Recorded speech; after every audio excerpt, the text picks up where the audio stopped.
భార్యను హత్య చేసి కుక్కర్లో ఉడికించిన కేసులో బిస్తుపోయే నిజాలు బయటపడుతున్నాయి. మలయాళ సినిమాతో ప్రేరణ పొందిన భర్త అత్యంత కిరాతకంగా భార్యను కడతీర్చినట్టు తెలుస్తోంది. కేసు విచారణ జరుగుతున్న కొద్దీ అనేక సంచలన విషయాలు వెలుగులోకి వస్తున్నాయి. సమాజంపై సినిమాల ప్రభావం చాలా ఎక్కువ.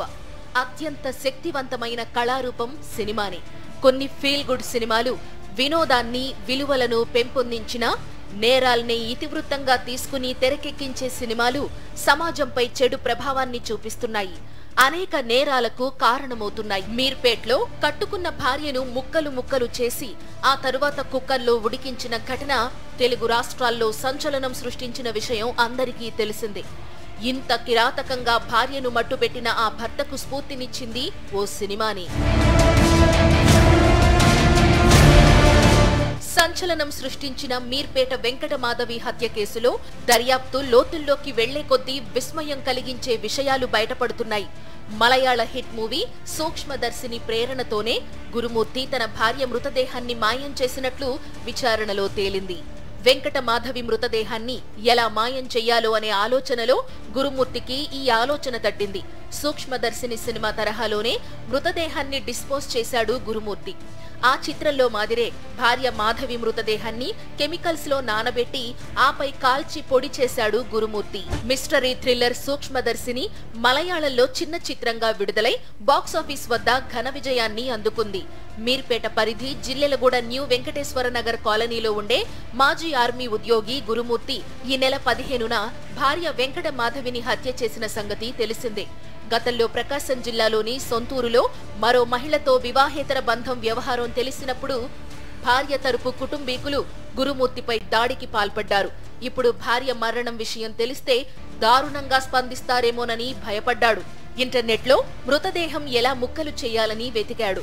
చైతన్యపురిలో నర్సు హత్య ఉదంతంతో పాటు వెబ్ సిరీస్లు, సినిమాల ప్రేరణ పొందాడు. ఇంట్లో అందుబాటులో ఉన్న హ్యాక్సా బ్లేడుతో తలను వేరు చేసి మొండాన్ని 3 ముక్కలు చేశాడు.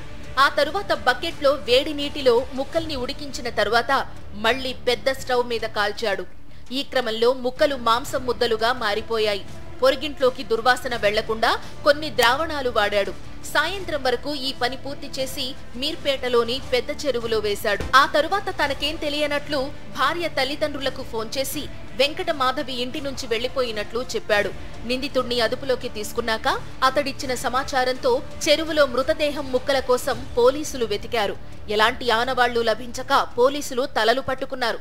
అయితే దఫదఫాలుగా ఫోరెన్సిక్ క్లూస్ టీంలతో ఇంటిని పరిశీలించినప్పుడు తల వెంట్రుకలు, స్టవ్, వాటర్ బకెట్, హీటర్ వద్ద కొన్ని రక్తం ఆనవాళ్లు లభించాయి. వీటిని ఫోరెన్సిక్ ల్యాబ్ కు పంపించి విశ్లేషించారు.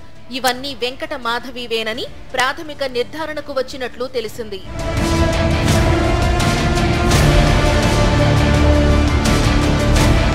ఈ కేసులో విచారణ జరుగుతున్న కొద్దీ కొత్త విషయాలు వెలుగులోకి వస్తూనే ఉన్నాయి.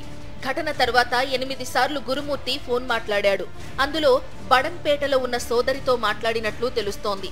నిందితుడి ఫోన్ కాల్ డేటా సేకరణలో ఈ విషయాలు వెలుగు చూశాయి. వెంకట మాధవి మర్డర్ కేసులో DNA రిపోర్ట్తో పాటు క్లూస్ టీం నివేదిక ఇచ్చే ఆధారంగా నిందితుడిపై యాక్షన్ కు దిగేందుకు పోలీసులు రంగం సిద్ధం చేస్తున్నారు.